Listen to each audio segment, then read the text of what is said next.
This is the Lakeshore boot from Oak Street Bootmakers and Natural Chromexcel, built on the Lakeshore last. This is a Barbour storm welted, Goodyear welted boot, and we're going to get into every aspect today on the show. So the enemies, I'm taking them apart. I'm a young boss, got me feeling like a rock. The Lakeshore boot from Oak Street Bootmakers. Let's talk about it. I'm your host here at the Prime Dude, Rob Edwards. And so far, right out of the box, I love this boot. Now, I've also worn it. We're going to talk about everything about the construction, the leather, how it felt, initial impressions, and how long I think they will take to break in if I decide to keep them. Now, I paid for these out of my own pocket. This was not sponsored in any way. So let's start talking about the boot so I can give you my real review. First of all, the leather. This is Chromexcel leather in a natural brown color, like a light brown, not quite a tan, from Horween. Now, what is Chromexcel leather? Really quick, for those of you who don't know, it's a leather that is tanned uniquely with oils, rich, deep tanning that takes a little bit longer to give it this pull-up effect. And of course, the chrome from Chromexcel comes from the term chromium and salting, which comes before that oiling and tanning process. That's how they break down the leather over a short period of time to make it more supple and more accepting of the what they call aniline oils and all of the things that happen to tan the leather to make it a bit more water resistant and have that shiny sheen. I love that shiny sheen, right? So why do I love that? Those oils, again, give you moisture protection and it makes the boot care really easy. I'm going to end talking about that. That's one thing that's great about Horween Chromexcel as well. Now, the construction of the boot, this is a Goodyear welted, storm welted boot. They actually have a brand name, so we'll talk about that first or second. We've already talked about the leather. The storm welt is provided by a company called Barbour, B-A-R-B-O-U-R. That's a company that provides the leather for the gemming, that welt that everything connects to that makes this resolable and Goodyear welted. The storm welt is this lip here, and of course, I'm already overlapping video and pictures. You can see that is the gemming, that is that Barbour strip of leather wrapped up over the end or the edge, the bottom edge of the upper to give you extra splash and moisture protection. I love the color. It adds a casual contrast here, that lighter brown, almost like a beige or really light tan contrast to the natural Chromexcel leather of the upper. So it adds some cool design and I guess I could say flair of the style of this, what is a beautiful boot right out of the box. The welt construction, the stitching was excellent. I noticed some of the reviews online said the stitching sometimes was too close. There wasn't enough midsole available or remaining. It was sometimes, I guess, probably they thought sanded too close. I didn't see that on either boot. So really well constructed at first glance. And of course, on the Barbour branding, the Barbour storm welt, they talk about wheeling.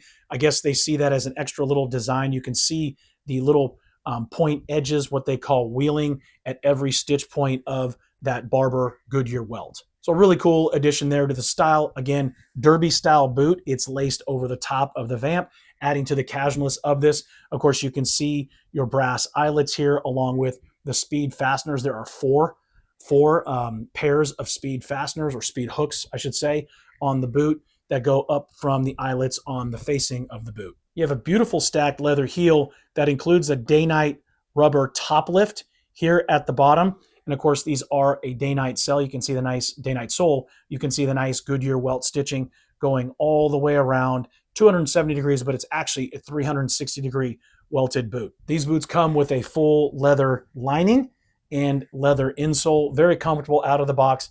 And sizing wise, as I always want to talk about, these do fit true to size, but they have a unique kind of way. Typically in boots and shoes, I'm a 10.5 regular width D.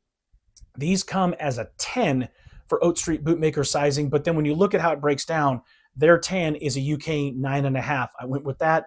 They fit absolutely perfect, and that is their recommendation on the website, to essentially go half size down from their own sizing, and they give you what that means. They kind of convert it for you, and this is truly what would fit in a dress shoe for a UK 9.5 or a US 10.5. The last is the Lakeshore last, so it's a last specifically for this boot, which is kind of cool. I think it is, again, true to size, like the actual measurement sizing. It fit extremely well, and I was really impressed with the fit around the heel. A nice box heel or heel box or area that was pretty snug around the heel. I had minimal slipping in the beginning, and I wore these quite a bit for a number of days consecutive, all casual, but I had a chance to really work these in. I was doing yard work out on the grass, and these are almost fitting perfectly, almost completely broken in. I didn't want to forget too, it is a partially structured toe. So unlike a very stiff, fully structured toe or toe puff, there is actual partial material between the inner and outer lining of the layer that gives it some structure of this cap toe, but it's not so robust that it's hard to wear on your toes initially. So wearing these boots out of the box, I was really impressed. And Oak Street has, I mentioned in the beginning, some controversy whether these are made in the USA. Their website still says made in the USA, even after the FTC looked into them pretty harshly. As you read deeper into this on Reddit and other sources, again, it's hard to verify. I did verify the FTC warning letter, which is pretty common when someone turns you in. And the word is the CEO of Truman Boots turned in Oak Street as not being made in America. But their materials here, Horween, it's a fully American leather. Some materials are imported. That's almost always the case.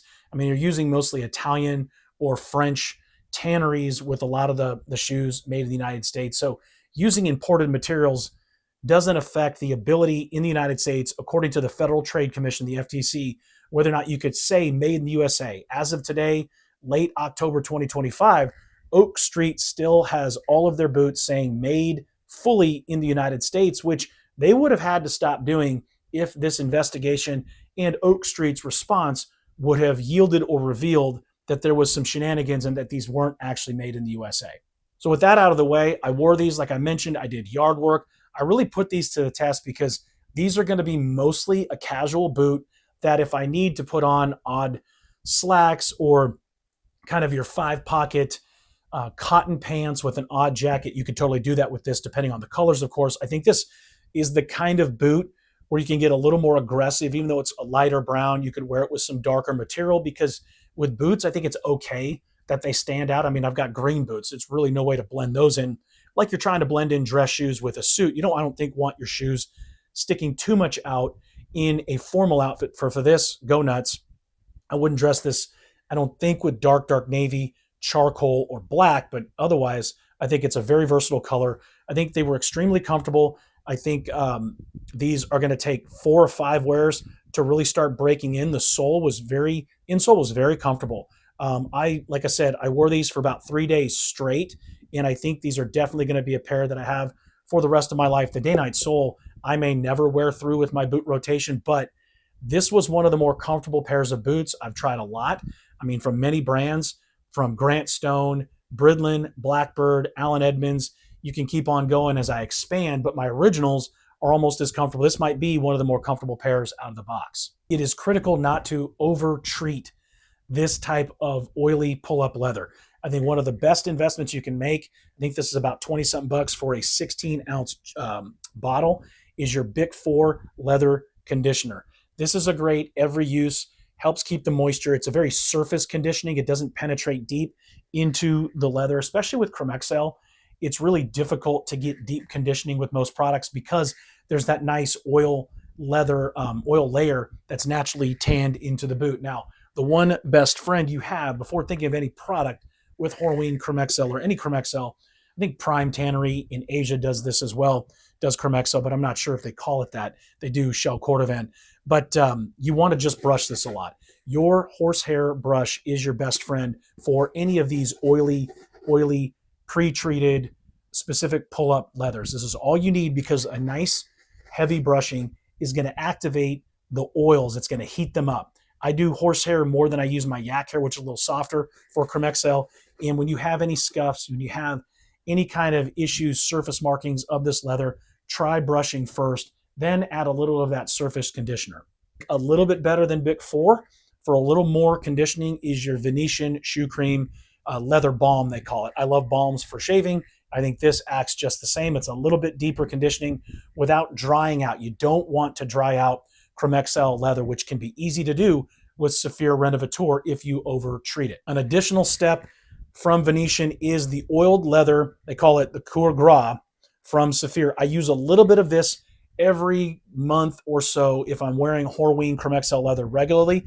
A very thin layer of this, let it sit 5 minutes, and then aggressively brush it off. Now this the oily nature of this product on top of the oily nature of the leather, the Chromexcel, requires a lot of brushing.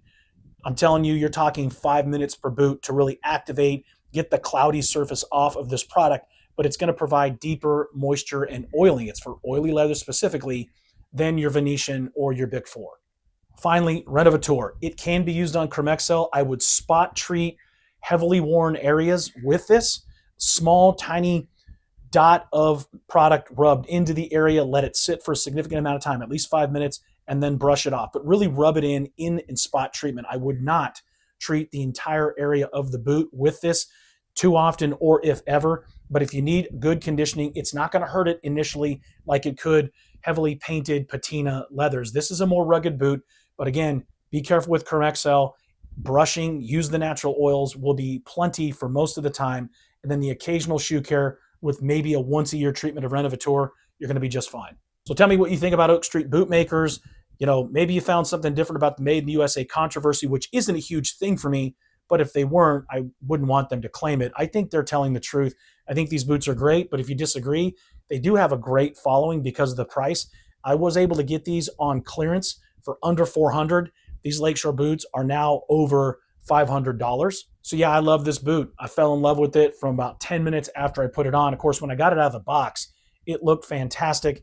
And so I'm actually probably going to publish a separate unboxing of this completely, but I wanted to give you a detailed review of how it wore, how I styled them, how they felt. Let me know what you think. I really appreciate all the comments, questions that you guys always provide, all the support. Again, like, subscribe, turn on your alerts. Thanks for all your participation. Thank you for everything. And as always, stay prime.